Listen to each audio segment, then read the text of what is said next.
Several tens of thousands of residents of Mariupol are waiting for evacuation. They stay cold and hungry, without medicines and under fire.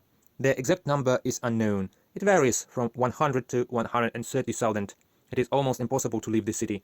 The Russians kill people right on the streets and take pictures against the background of the bodies. Trying to hide the scale of the crimes, the bodies of Mariupol residents are brought to be burned in crematoria or buried in mass graves. Moreover, the remaining population is massively deported. Since the beginning of the full-scale invasion, they have already taken over 30,000 residents of the city to Russia. According to local authorities, they are first sent to filtration camps in Novoazovsk. People are waiting for weeks for filtration. Fingerprints are taken. All biometric data are taken. They are forced to sign various kinds of documents. They are especially tough on filtration of municipal workers and those people who were somehow connected with government agencies. After that, they are taken to remote and depressed cities in Russia, such as Astrakhan, Taganrog or Tambov. According to human rights organizations, documents are forcibly taken away from deported Ukrainians. According to our information, people are deceived and told that they cannot legally stay on the territory of the Russian Federation if they do not apply for the status. Status is asylum or refugee. These are two different statuses. They take Ukrainian national passports and instead they get a document like a certificate with a photo. According to such certificates, people are required to stay in the region where they were issued.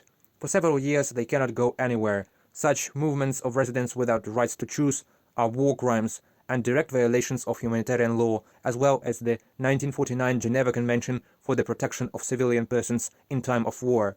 It is conducted for a political purpose, to show on propaganda channels that the Ukrainians are fleeing to Russia and they are allegedly being given all kinds of help, although in reality people are even deprived of the opportunity to contact their relatives.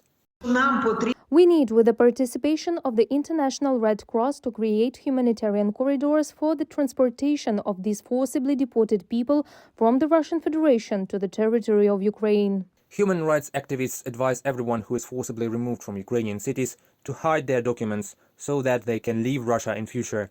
It is also advisable to have phone numbers of Ukrainian consulates in neighboring countries. One can go there for help.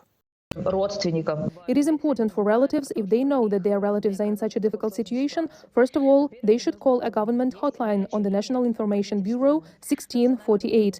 They receive information from relatives who are looking for their relatives, including those who have been deported to the territory of the Russian Federation. According to the Ukrainian Parliament Commissioner for Human Rights, Lyudmila Denisova, during the war, about 400,000 Ukrainians were forcibly taken to Russia from Ukrainian cities. Reported by Pavlo Shtelmach, Natalia Voloshyna, UATV News.